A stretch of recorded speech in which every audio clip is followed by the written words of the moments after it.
9h moins le quart sur Europe 1, le zapping politique de Jérôme Béglé dans quelques minutes. Pascal Praud nous rejoindra également pour nous livrer le menu de Pascal Praud et vous de 11h à 13h sur Europe 1. Mais d'abord, la revue de presse, Olivier Delagarde. Bonjour Olivier. Bonjour Dimitri. Alors les choses bougent dans le monde du travail, on lit ça dans les journaux ce matin. Au début, j'ai laissé faire, mais il y a 18 mois, j'ai limité à 2 jours par semaine, puis 1. Et le 1er janvier prochain, je m'apprête à dire à mes équipes que c'est terminé. Parole de patron aujourd'hui dans le Figaro, ce PDG à la tête d'une PME de 200 salariés qui a décidé que le télétravail c'était fini. Alors rares sont encore ceux comme lui à être aussi radical, explique Thomas Engrand. Mais le constat est là, le télétravail semble avoir du plomb dans l'aile. Pourquoi ?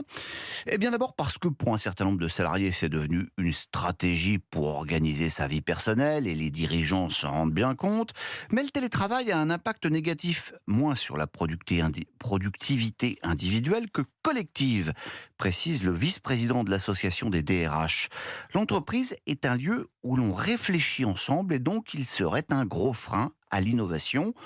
Autre effet secondaire indésirable, le délitement du sentiment de groupe entre des collaborateurs qui ne se croisent plus. Bref, l'avenir du télétravail s'assombrit. Et d'ailleurs, aux États-Unis, tous les grands groupes de la tech réduisent la possibilité de travailler depuis chez soi, jusqu'au PDG de Zoom. Et c'est un comble parce que cette entreprise qui vend des logiciels de visioconférence était devenue une sorte de symbole du télétravail. Ce PDG a déclaré qu'il est tout simplement impossible d'avoir une bonne conversation lors des réunions à distance.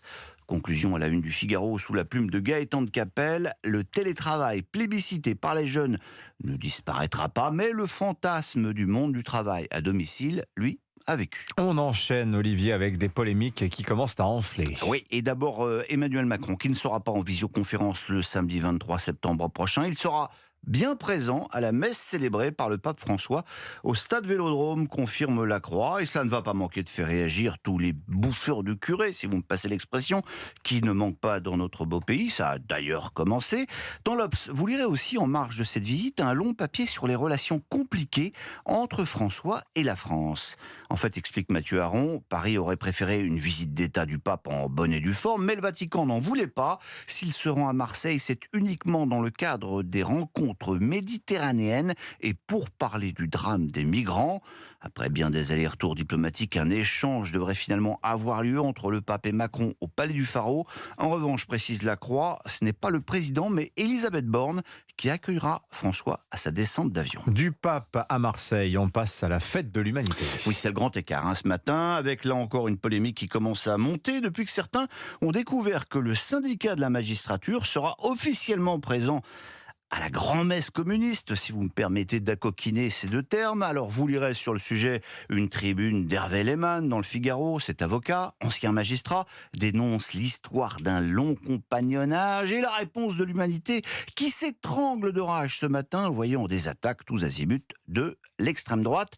Le quotidien communiste, qui n'est pas prêt de se calmer, s'il lit l'Express cette semaine. Dans ses colonnes, Béatrice Mathieu publie effectivement une longue enquête extrêmement bien documentée sur la course au cash qu'est devenue la fête de l'UMA et comment les grands groupes sont, on va dire, fortement invités à cracher au bassinet en devenant partenaires, et de citer EDF, mais aussi Veolia, Dassault Aviation, Safran, la SNCF et d'autres encore.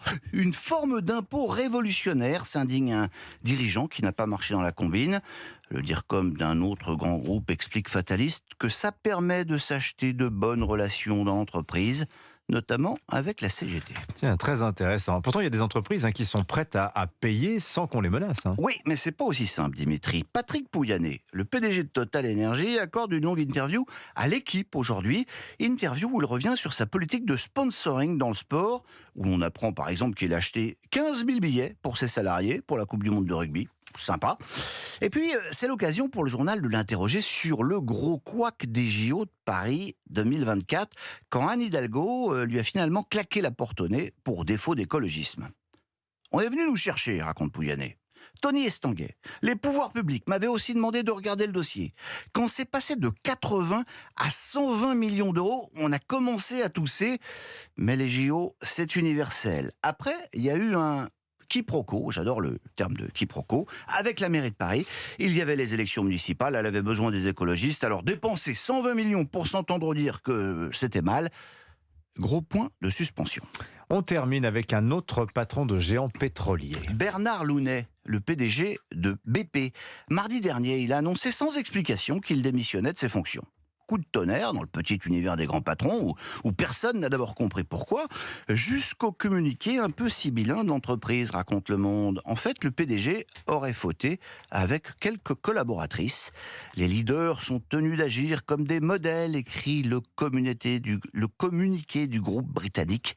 Ainsi va le capitalisme protestant anglo-saxon, commande dubitatif Philippe Escande, ce capitalisme qui place au-dessus de tout le respect d'une certaine morale, soit dit en passant. Et pour finir, et en revenir à ce que nous disions précédemment, tout ne serait pas arrivé si ce grand patron s'était contenté de télétravailler. Ah bah là, pas de tentation pour le coup. Merci beaucoup Olivier Delagarde. Votre revue de presse chaque matin sur Europe 1.